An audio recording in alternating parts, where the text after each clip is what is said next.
ईश्वरी सिद्ध विद्या सिद्ध माता यशस्विनी विशुद्ध चक्र निलया रक्तवर्णा त्रिलोचना खट्वांगादि प्रहरणा वदनैका समन्विता पायसान्ना प्रिया स्वस्था पशुलोका भयंकरी अमृतादि महाशक्ति समृता डाकिनेश्वरी अनाहता च निलया श्यामा भावदनद्वयं दक्षोज्वल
महाशक्ति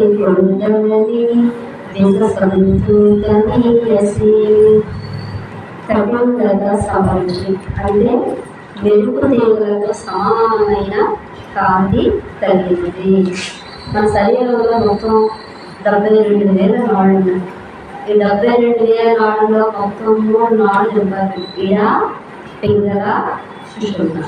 సూర్యనాడి, చంద్రనాడి ఉంటాయి. ఇడ, పింగళ, సుషుమ్న. ఈ సుషుమ్న నాడి ఎంత కాంతిగా ఉంటుందో అంత కాంతి కలిగినది అమ్మ అని అర్థం. అంత వెలుగు వంటి కాంతితో అమ్మ ఉంటుంది. షట్చక్రో పరిసంస్థిత అంటే అమ్మవారి 6 చక్రాలని దాటి ఆ సహస్రాల చక్రంలోని విరాజిల్లే తల్లి. షట్చక్రో పరిసంస్థి 6 దాటి సహస్రాలలో ఉండే తల్లి. మహాశక్తి అంటే బ్రహ్మమునందు ఆసక్తి కలిగినది. బ్రహ్మం అంటే సహస్రాలందు పార్వతి పరమేశ్వరుడు ఇద్దరు సమత్వమునందు అమ్మ ఉత్సుకతో ఉన్నది. అక్కడ తల్లి పార్వతి పరమేశ్వరుడు ఏకమై ఉన్న ఈ బ్రహ్మమునందు ఆసక్తి కలిగిన తల్లి. అందుకే మహాశక్తి అని అంటారు. కుండలిని అనగా అమ్మవారు మూలాధారంలో కుండలిని శక్తి సర్పాకారంలో ఉన్నది. ఆ సర్ప రూపంలో ఉన్న శక్తి కుండలిని అంటే మూలాధారంలో సర్పరూపంలో కుండలిని శక్తి ఉంటుంది అని అర్థం. విసపంతు తనీయసి అంటే తామరకాలలోని సన్నని దారం ఉన్నది లోపల. ఆ సన్నని దారము వంటి స్వరూపం కలిగినది అంటే సూక్ష్మ శరీరం కలిగిన తల్లి అని అర్థం. నెక్స్ట్ 4వ శ్లోకం. భవానీ భావనాగమ్య భవారణ్య కుటారికా భద్రప్రియ భద్రమూర్తి భక్త సౌభాగ్యదాయిని. భవాని అంటే బౌలి భార్య. బౌలి అంటే బౌలి అంటే ఈశ్వరుడు, ఈశ్వరుని యొక్క భార్య. భావనాగమ్య అంటే స్వరూపాన్ని, అమ్మ స్వరూపాన్ని మనం ఎలాగా ధ్యానం ద్వారా కానీ లేదా ఉపాసన ఏదైనా మంత్రం ఉపాసన తీసుకొని ఆ మంత్రం జపం చేస్తాం కదా, ఆ విధంగానే ఆమెను మనం పొందగలము. భావనాగమ్య ధ్యానం ద్వారా కానీ ఉపాసన ద్వారా కానీ మాత్రమే అమ్మను మనం పొందగలము. ఇట్టి భావన చేయడం వల్ల ఏది వస్తుందంటే చిత్తశుద్ధి కలుగుతుంది. చిత్తశుద్ధి స్వరూపం. ఎప్పుడైతే ధ్యానం చేస్తామో, ఎప్పుడైతే ఒక మంత్ర జపం పట్టుకొని చేస్తామో ఏం కలుగుతుంది? చిత్తం శుద్ధి అయిపోయి చిత్తశుద్ధి కలుగుతుంది. నీ మనస్సు మొత్తం శుద్ధి అయిపోతుంది. ఆ శుద్ధి స్వరూపం ఎవరంటే అమ్మ. చిత్తశుద్ధి స్వరూపురాలు అమ్మ. నెక్స్ట్ భవారణ్య కుటారిక. భవారణ్య కుటారిక అంటే సంసారం అనేది అడవి. ఈ మహారణ్యం లాంటి అడవిని, సంసారం అనే దాన్ని గండ్రగొడ్డలతో భేదించినది. మనం ఎవరు దాటించగలరు? ఆవిడే దాటించారు. ఇలాంటి అరణ్యం సంసారం మామూలు అరణ్యం కాదు. ఇలాంటి దాంట్లో నుంచి దాటించగలిగేది అమ్మే, ఆవిడే దాటించగలదు. భద్రప్రియ శుభములు మంగళములు అయిన వాటి అందు ఇష్టము కలిగినది లలితామాత. ఎవరు మంగళం మీద ప్రీతి కలిగినది ఆవిడే మంగళ స్వరూపం, అమ్మవారే ఆ మంగళ స్వరూపము. భద్రమూర్తి అంటే మంగళదాయకమైన రూపముతో ప్రకాశించుచున్న తల్లి. అమ్మవారి స్వరూపం అంతా మంగళ స్వరూపంతో చక్కగా ప్రకాశిస్తుంది. ఆ తల్లిని చూడగానే అంతా పోతుంది మనసు, ఎంత హాయిపోతాం స్వరూపాన్ని చూస్తే. ఎంత చూస్తాం మన సౌభాగ్యం కూడా అంత చక్కగా పెరుగుతుంది. భక్త సౌభాగ్యదాయని ఒక పాయింట్ లింకప్పుడు అంటే భక్తులకి సౌభాగ్యం ప్రసాదించి తల్లిని చూస్తేనే చాలు, మన సౌభాగ్యం మనకి చక్కగా మన దర్శనం చేసుకుంటే చాలు. ఆ మంగళకరమైన రూపాన్ని చూస్తూ ఉంటే మనం కూడా అంతే అలాగే అయిపోతాము. అన్నలు రోజు ఆరాధిస్తే. నెక్స్ట్ శ్లోకం 42. భక్తి ప్రియా భక్తి గమ్యా భక్తి వశ్యావలాపః సాంబవి శారదారాధ్య సర్వాణి సర్వదాయని. భక్తి ప్రియ అంటే భక్తి అందు అత్యంత ప్రీతి కలిగినది జగన్మాత అంటే భక్తులకు ప్రీతి అయినది తల్లి, మనందరికీ ప్రీతి అయినది తల్లి అమ్మవారు అని అర్థం. భక్తి గమ్య అంటే భక్తి ద్వారా మాత్రమే మనము పొందగలమని, భక్తికి చేరదగినది, భక్తి వలన మాత్రమే కేవలం మనము పొందగలం. భక్తి వశ్య అంటే అమ్మ ఎవరైతే మనం భక్తితో ఉంటాం వాళ్ళకి మాత్రమే వశమవుతుంది, భక్తులకు మాత్రమే అమ్మ వశమవుతుంది, స్వాధీనం అవుతుంది. భక్తికే స్వాధీనం అవుతుంది, ఇంకా దేనికి ఆమె లొంగదు. ఆ భక్తికే స్వాధీనం అవుతుంది, భక్తికే లొంగుతుంది. భయాపహ నమ్మిన భక్తులని అన్ని రకాల భయముల నుండి పోగొట్టి భయం అనేది నీలో లోకంగా తొలగించే తల్లి అమ్మవారు. మనకి ఎప్పుడైతే తల్లిని నమ్ముకుంటాం శక్తి ఆవిడే ధైర్యం. ఎప్పుడైతే నమ్ముతో జీవితంలో వచ్చే చిన్న చిన్న భయాలన్నీ కూడా నువ్వు ఆటోమేటిక్గా నీకు తెలియకంటేనే నువ్వు దాటేస్తూ ఉంటావు. ఇలా దాటేస్తావు, అవన్నీ ఆవిడే తొలగించుకొని వెళ్ళిపోతూ ఉంటుంది. ఆ ధైర్యం తెలియగానే లోపల వచ్చేస్తుంది. ఎప్పుడైతే ఆవిడని ఆరాధిస్తూ ఉంటుంటావు నీకు తెలియగానే లోపల ఇవన్నీ కూడా నీకు మంచి మనస్సు నిర్మలం అయిపోతుంది, ధైర్యంగా ఉంటావు, ఎలాంటి దాన్నైనా ఎదిరించే శక్తి వచ్చేస్తుంది. ఇవన్నీ మనకు తెలియగానే లోపల వస్తూ అవన్నీ ఎవరిస్తారు, ఆవిడే ఇస్తుంది, ఆవిడే ప్రసాదిస్తుంది. అవన్నీ శాంభవి అంటే శంభుని భార్య. శారదా రాజ్య అంటే శారదాదేవి అంటే సరస్వతీదేవి ఆరాధించబడేది అమ్మ అని, సరస్వతీదేవి చేత కూడా ఆరాధించబడేది జగన్మాత. సర్వాణి అంటే సర్వుని భార్య. ఈ సర్వుని భార్య అంటే మనకి భూమి, జలము, తేజస్సు, వాయువు, ఆకాశం, సూర్యుడు, చంద్రుడు, యజ్ఞమనుష్యుడు అనేవి పంచపరమేశ్వరుడు అంటే పరమేశ్వరుడు యొక్క అష్టమూర్తులు, పరమేశ్వరుడు యొక్క అష్టమూర్తులు. ఈయనలో భూస్వరూపమే సర్వుడు, ఆ సర్వుని యొక్క భార్య సర్వాణి. మొత్తం 8 అష్టమూర్తుల్లో భూస్వరూపమే సర్వుని స్వరూపం, ఆ స్వరుని భార్య సర్వాణి. శర్మదాయని భక్తులకు సుఖమును శాంతిని ఇచ్చినది అని అర్థము. ఇంకా లాస్ట్ 43వ శ్లోకం. శాంకరి శ్రీకరి సాధ్వి శరచంద్రాని వానన సాతోదరి శాంతిమతి నిరాధార నిరంజన.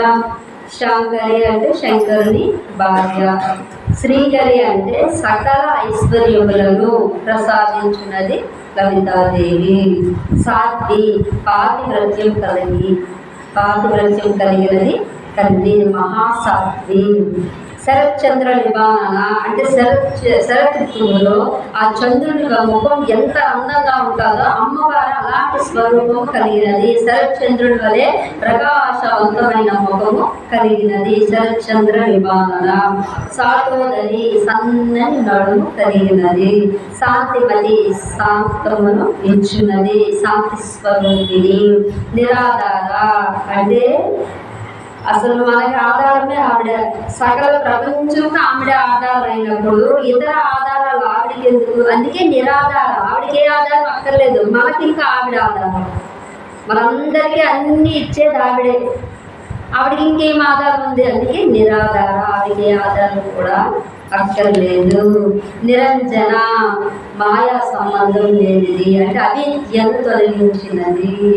నిరంజన అంటే అర్థం మన మాయలో ఉంటున్నాం కాబట్టి ఆవిడకి ఎలాంటి సంబంధం, మాయా సంబంధం లేనిది. మా అవిద్యనంతా తొలగించది. నిరంజన అంటే అర్థం.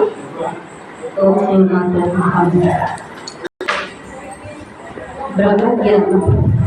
భగవద్గీతలో శ్రీకృష్ణుడు గొప్ప సత్యాన్ని స్పష్టంగా చెప్పాడు. అదేంటంటే ఆధ్యాత్మిక సాధనలో భాగంగా చేసే ప్రయత్నం ఏది ఎప్పటికీ వృధా కాదు. మన ఆధ్యాత్మిక మార్గంలో చేసే ఇదంతా కూడా ఎప్పటికీ వృధా కాదు. మనిషి జన్మకు ప్రయోజనం ఏంటంటే మనమే దైవం అని తెలుసుకోవడం, మనమే భగవంతుడు, ఆయన స్వరూపాన్ని మనం తెలుసుకోవడమే మనం జీవితం. ఏంటంటే మన దైవం అని తెలుసుకోవడం. కొంతమంది ఈ సత్యాన్ని త్వరగా గ్రహిస్తారు. ఎలా గ్రహిస్తారు? గత జన్మ వాసన. నువ్వు ఎంతవరకు ప్రయాణం చేసో ఆ తర్వాత నీకు అది వేరంగా గ్రహిస్తారు. కొంతమంది కొంచెం సమయం పడుతుంది. అందుకంట ఇక్కడ చాలా మంది రాలేదు, ఇక్కడ టైం ఉంది, ఇంకా వాళ్ళకి తెలుసుకోవడానికి టైం ఉంది, సమయం పడుతుంది. మనం గ్రహించామంటే గత జన్మలో ఇంతవరకు మనం వచ్చాయి కాబట్టి ఇది అందుకొని ఇక్కడ కూర్చొని ఉంటున్నాము. అయితే ఇది వారికి శ్రద్ధ నిజాయితీలపై ఆధారపడి ఉంటుంది. అందుకే శ్రద్ధవాన్ కాబట్టి జ్ఞానం. నువ్వు ఎంత శ్రద్ధ పెడితే అంత జ్ఞానాన్ని పొందగలవు. సత్యాన్ని తెలుసుకోవాలని తపన ఉన్నవాడు, భగవంతుడిని తెలుసుకోవాలని ఆరాటపడేవాడు తన ఇంద్రియాలను నియంత్రణలో ఉంచుకుంటాడని గీత బోధిస్తుంది.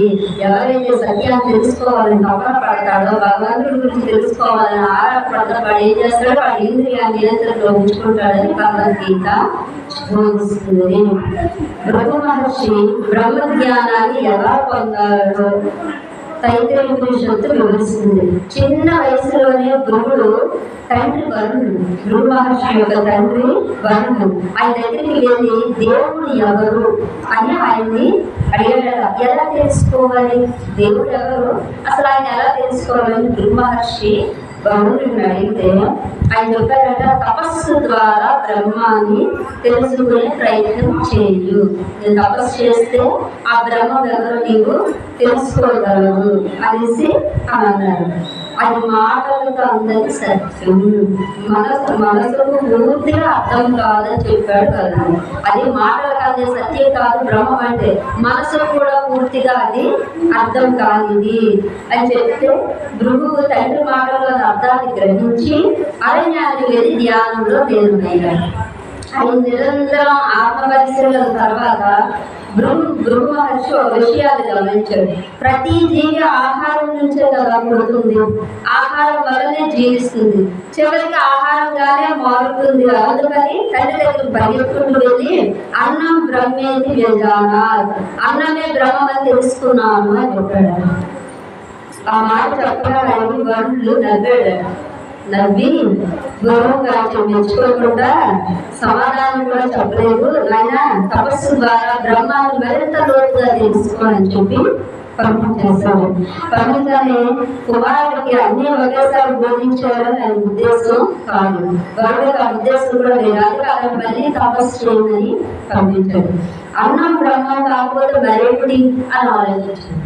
ఇంతవరకు అన్నమే బ్రహ్మం అని అనుకున్నాను, అది కాదా, అయితే ఇంకేంటి బ్రహ్మం అని చెప్పి ఆలోచించిన అయితే ప్రాణం ఉన్నది వల్లనే కదా, ప్రాణం వల్లే తమ ఈ పనులన్నీ చేయగలుగుతున్నాం కాబట్టి ప్రాణమే బ్రహ్మం అని తెలుసుకున్నాం. వచ్చి తండ్రికి చెప్పాడు. దాన్ని కూడా తండ్రి నియంత్రించాడు. ప్రాణాన్ని నియంత్రించే మనసు ఉన్నది కదా, అయితే మనస్సు బ్రహ్మం అని అన్నాడు. దాన్ని కూడా తండ్రి ఉంది. అయితే మనస్సును కట్టడి చేసేది ఎవరు? బుద్ధే బ్రహ్మం అని అన్నాడు. దాన్ని కూడా తండ్రి ఒప్పుకోలేదు. వీటన్నిటిని మించి ఏదో ఉండాలని అప్పుడు ఆలోచించాడు.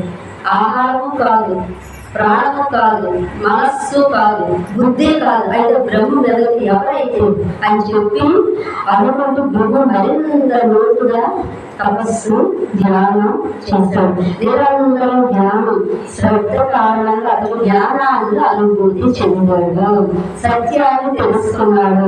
ఆనందో బ్రహ్మోతి యజానాత్, ఆనందమే బ్రహ్మం.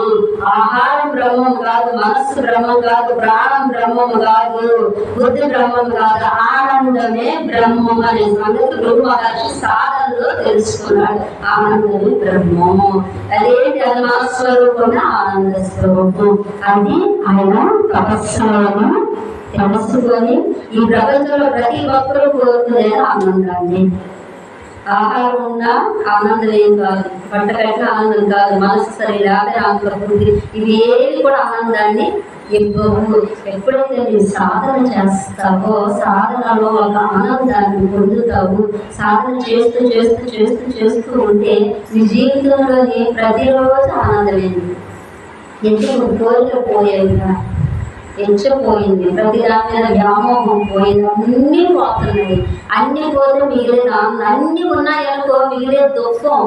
ఇది మనం చెప్పింది ఏం చెప్పింది? కోరికలు ఉంటే దుఃఖం, కోరికలు లేకపోతే ఆనందం. పోయేదని లోపల నుంచి అప్పుడు మిగిలేదు ఆనందం. అదే నీ స్వరూపం. ఆ ఆనంద స్వరూపమే బ్రహ్మం. ఆయనకేం కోరికలు ఉండదు, బ్రహ్మం అలా ఉంటుంది ఆనందంగా. ఇంకేం కోరికలు ఉండవు. ఈ ప్రపంచంలో అన్ని క్రియలకు ఆధారం ఆనందమే కాబట్టి బ్రహ్మ నిజస్వరూపం ఆనందమని మహర్షి గ్రహించారు. ఈసారి తన తండ్రి దగ్గరికి తిరిగి మరి వెళ్ళలేదు, ఎందుకంటే ఆయన ఆన్సర్ దొరికిస్తుంది. అడవిలో కూర్చొని ఆనంద భావంలో పూర్తిగా లీనమయ్యాడు. ఇది సాధారణ ఆనందం కాదు, బ్రహ్మానందం, పరమానందం. అంటే సాధన చేస్తే మనం పొందేదంతా ఆనందమే, సాధన చేయకపోతే మన జీవితంలో అంతా దుఃఖమే. సింపుల్. ఇది ఈనాటిలో రాశారండి మధుసూదన సాహిత్యంలో అద్భుతంగా రాస్తున్నారు.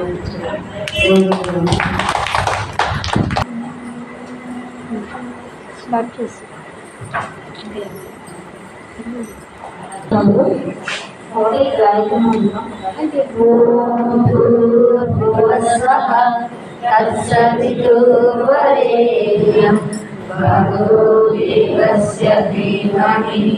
ధియో యో నః ప్రచోదయాత్.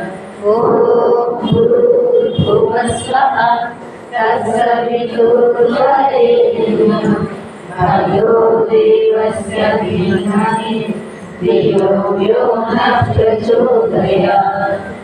ఓం భూర్భువస్వః తత్సవితుర్వరేణ్యం భర్గో దేవస్య ధీమహి ధియో యో నః ప్రచోదయాత్. ఓం త్రయంబకం యజామహే సుగంధిం పుష్టివర్ధనం ఉర్వారుకమివ బంధనాత్ మృత్యోర్ముక్షీణామృతాత్. కరాగ్రే వసతే లక్ష్మీ కరమధ్యే సరస్వతి करमूले स्थिता गौरी प्रभाते करदर्शनम्. सूर्य ब्रह्मस्वरूपमुदये मध्याह्नेतुमहेश्वरं सायं ध्यायेत् सदा विष्णु त्रिमूर्तिं च दिवाकरम्. भोजन చేసే ముందు जय श्री कृष्ण, जय श्री कृष्ण, जय श्री कृष्ण. ओम श्री परमात्मने नमः. ओम श्री परमात्मने नमः. श्रीमद्भगवद्गीता अथ तृतीयोऽध्यायः. कर्मयोगः. श्री भगवान उवाच.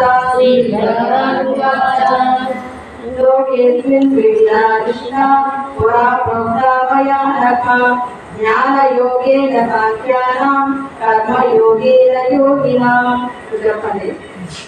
लोकेऽस्मिन् विविधानिष्ठा लोकेऽस्मिन् विविधानिष्ठा लोकेऽस्मिन् विविधानिष्ठा लोकेऽस्मिन् विविधानिष्ठा पुरा प्रोक्ता मया नखा पुरा प्रोक्ता मया नघ पुरा प्रोक्ता मया नखा पुरा प्रोक्ता मया नघ ज्ञानयोगेन साङ्ख्यानां ज्ञानयोगेन साङ्ख्यानां ज्ञानयोगेन साङ्ख्यानां ज्ञानयोगेन साङ्ख्यानां कर्मयोगेन योगिनां कर्मयोगेन योगिनां कर्मयोगेन योगिनां कर्मयोगेन योगिनां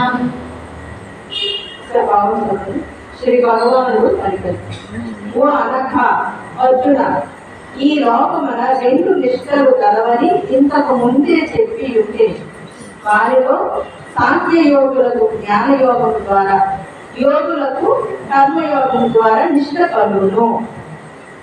అర్జునుడు నేను అడిగారు కదా ఒక డౌట్, ఏంటి నేను చాలా కనబడుతున్నానయ్యా, అయితే జ్ఞానయోగం గురించి చెప్పు లేదా కర్మయోగం గురించి చెప్పు, లేదా ఒక్కటే చెప్పు, అది నేను ఫాలో అయిపోతాను అని అర్జునుడు నేను అడిగితే ఈరోజు చెప్తున్నారు కృష్ణ పరమాత్మ ఏమని, ఓ అనగా అంటే పాపరహితుడు ఓ అర్జున అనే ఆయన ఒక కితాబు బిరుదిస్తున్నారు, నాకు దొరుకుతుంది అనమాట. అనగా అంటే పాపరహితుడు ఓ అర్జున అని చెప్పి ఈ లోకమున రెండు నిష్ఠలు గలవని ఇంతకు ముందే చెప్పి ఉంటే, ఆల్రెడీ జ్ఞానయోగంలో ఎంత చెప్పాలి అంతా చెప్పిస్తారు కదా. అయితే వారిలో సాంఖ్యయోగులకు జ్ఞానయోగం ద్వారా, మన రెండో అధ్యాయం పేరేంటి, సాంఖ్యయోగం కదా. సాంఖ్యయోగులకు జ్ఞానయోగం ద్వారా, సాంఖ్యము అంటే జ్ఞానము, సాంఖ్యము అంటే ఎవరు, ఆత్మ అనాత్మ, ఆ రెండింటిని విచారణ చేసి సాంఖ్యులు ఏం చేస్తారు, జ్ఞానం వల్ల ఆత్మానాత్మ వివేక రూపముల జ్ఞానమే సాంఖ్యమని వాళ్ళు విచారణతో తెలుసుకున్నారు. అంటే ఏ సత్యము ఏది అసత్యం. ఆత్మ అంటే ఏమిటండి ఒకసారి చెప్పండి, నాలుగు మనం చెప్పుకుంటున్నారు. ఆత్మ అంటే శాశ్వతమైనది, ఆత్మ శాశ్వతమైనది, అనాత్మ అశాశ్వతమైనది. అయితే ఆత్మ అనేది ఒకటే ఉంటుంది, మరి ఇంద్రుడు ఒకటే, కానీ అనాత్మలు ప్రకృతిలో 24 తత్వాలు ఉంటాయి. అవన్నీ కూడా ఏంటి, అశాశ్వతమైనవి. అవన్నీ కూడా అనాత్మలన్నీ కూడా అశాశ్వతమైనవి. అయితే 24 తత్వాలు అన్నారు కదా. ఏంటా 24 అంటే 5 కర్మేంద్రియాలు, 5 జ్ఞానేంద్రియాలు, 5 పంచ ప్రాణాలు, 5 పంచభూతాలు, మనస్సు, బుద్ధి, చిత్తము, అహంకారం, మొత్తం కలిపి 24. ఇవన్నీ కూడా ఏంటి, ఇవన్నీ కూడా అనాత్మ అంటే శాశ్వతం కాని అశాశ్వతమైనవి. ఇవన్నీ కూడా 5 కర్మేంద్రియాలంటే ఏంటండి, వాక్కు, చేయి, పాదము, వాయువు, ఉపస్థ, ఇవి కర్మేంద్రియాలు. ఇవన్నీ ఏం కాదు, ఇవన్నీ అశాశ్వతమైనవి ఏం కాదు. అయితే 5 కర్మేంద్రియాలు, జ్ఞానేంద్రియాలంటే కళ్ళు, ముక్కు, నాలుక, చెవి, చేత, ఇవి జ్ఞానేంద్రియాలు 5. ఇవి ఏం కాదు, ఇవన్నీ కూడా అనాత్మలు. అంతేనా. 5 పంచ ప్రాణాలంటే వాయువు, వాయువు కాదు, పానము, అపానము, జ్ఞానము, ఉదానం, సమానం, ఇవేవి ఏమి కాదు, ఇవి అనాత్మలే. నిర్వాహకత్వం ఇవన్నీ మనకి ఆల్రెడీ మనకు తెలిసిందే. ఇంకేమున్నాయి, పంచిపోతారు. ఏంటున్నాయి, నేల, అగ్ని, వాయువు, నీరు, ఆకాశం, ఇవి కూడా అశాశ్వతమైనవే, ఇవి కూడా ఏం కాదు. అంటే ఈ జ్ఞాని, ఈ సాంఖ్యులు ఏం చేస్తారంటే ఆత్మానాత్మ వివేకాన్ని తెలుసుకుంటారండి. వాళ్ళకి ఏం చెప్పారు, సాంఖ్యులకు జ్ఞానయోగం ద్వారా, అది ఇంకా యోగులకు కర్మయోగం ద్వారా నిష్ఠ కలుగుతుంది. యోగులు అంటే ఎవరు, ఇంద్రియాన్ని తమ వశం చేసుకునేవాడే యోగి. ఇంద్రియాలు కనుక అతను పరిగెత్తేవాడే యోగి. ఇంద్రియాలు కనుక ఇంద్రియాలు ఆ పరిగెత్తలేదు యోగి. అయితే అలాంటి యోగులు కర్మయోగం అంటే కర్మ ఎలా యోగం అవుతుంది చెప్పాను కదా. ఎలా జ్ఞానం కోసం ఏ సాధన అయితే మనం చేస్తామో, ఏ కర్మ అయితే చేస్తామో, ఏ పనినైతే జ్ఞానం కోసం చేస్తాం అది మాత్రమే కర్మయోగం. మన సత్సంగంలో ఉన్నాం కాబట్టి ఇది ఖచ్చితంగా కర్మయోగం కదా. ఈ జీవుడు యొక్క ఇష్టండి ఏ రోజు ఆ రోజే ఎవిడెన్స్ పడుతూ ఉంటుంది. జ్ఞానం గురించి ఎవరు తగ్గిస్తున్నారు, అజ్ఞానం గురించి ఎవరు తగ్గిస్తున్నారు. మనం ఒక్కరోజే నిమిషం మిస్ అయ్యామనుకోండి ఏం పడుతుంది. పిల్లలు స్కూల్కి వెళ్ళాలనుకోండి ఒక రోజు వెళ్ళకపోతే కష్టం పడుతుంది వాళ్ళకి. అలాగే గవర్నమెంట్ నాకు ఆబ్సెంట్ పెడుతుంది. ఈ జీవుడికి ఏ రోజు ఆ రోజే మనం ఇచ్చేస్తుంది. జీవితాలు గురించి సంవత్సరం పొడుగునా ఆ లిస్ట్ అంతా ఓపెన్ చేస్తారు. ఆబ్సెంట్ పడ్డాడు అప్పుడైతే ఇక్కడ పడితే మన పుణ్యం పెరిగి పెరిగి జ్ఞానం అనే బాక్స్ ఎదిగితే అప్పుడు సంపూర్ణమైన జ్ఞానం మనం పొందుతాం. అలాగా జ్ఞానులకు సాంఖ్యులకు జ్ఞానయోగము, యోగులకు కర్మయోగం అని రెండు చెప్పారు. రెండు శ్రేష్టమైనవి. అర్జునుడు అడిగారు కదా ఏది శ్రేష్టం చెప్పాడు. రెండు శ్రేష్టమే. ఎందుకంటే ఎవరి స్థితి వాళ్ళకి ఒక్కొక్కరికి ఒక్కొక్క స్థితి ఉంటారు. అందరూ ఒకేలాగా ఆలోచించారు. అయితే ముగ్గురు ఫ్రెండ్స్ ఉన్నారు. ఒకరేమో ఢిల్లీలో ఉన్నాడు, ఒకరేమో హైదరాబాద్లో ఉన్నాడు, ఇంకొకరేమో వైజాగ్లో ఉన్నాడు. ఢిల్లీలో ఉన్న ఫ్రెండ్ని ఈ హైదరాబాద్ ఉన్న అబ్బాయి, ఈ వైజాగ్ ఉన్న అబ్బాయి కలుసుకోవాలనుకుంటున్నారు. ఢిల్లీలో ఉన్న ఫ్రెండ్ని వీళ్ళైతే కలుసుకోవాలనుకుంటున్నారు. అప్పుడు హైదరాబాద్లో అబ్బాయి అక్కడ ఎక్కిస్తారు, వైజాగ్లో ఉన్న అబ్బాయి ఇక్కడ ఎక్కిస్తారు. అంటే వాళ్ళు చేరుకోవాలనుకుంది ఒకటే కానీ ప్లేసులు వేరే. వాళ్ళు రకరకాలుగా వాళ్ళ ప్రయాణం కొనసాగిస్తారు వేరే. కాబట్టి ఇక్కడ జ్ఞానులకు సాంఖ్యులకు జ్ఞానయోగం, కర్మలకు కర్మ చేసే వాళ్ళ యోగులకు కర్మయోగం. కాబట్టి రెండు శ్రేష్టమైనవి. కాకపోతే ఏంటంటే ఈ కర్మల ద్వారా రాను జ్ఞానం కలుగుతుంది. అంటే జ్ఞానం కనుకోండి డైరెక్ట్ వాళ్ళ మోక్షానికి వాళ్ళు చేసి ఉంటుంది. ఈ కర్మల ద్వారా కూడా జ్ఞానం పొంది జ్ఞానం ద్వారా మోక్షం పొందుతారని శివభక్తులు చెప్తున్నారు.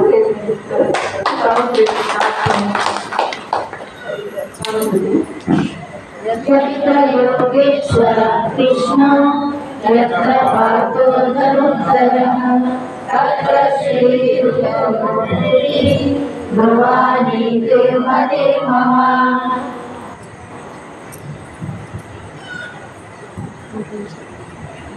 రాజా యోగేశ్వరుడు అక్షరుడు సంపదలను సర్వవిజయుడు సకల కృష్ణుడమైన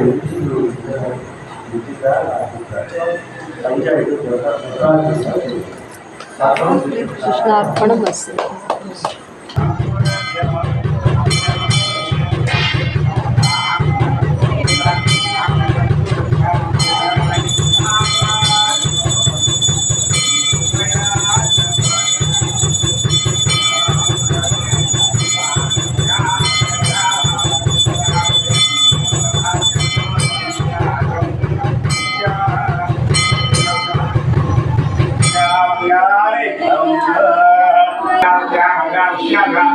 Yeah.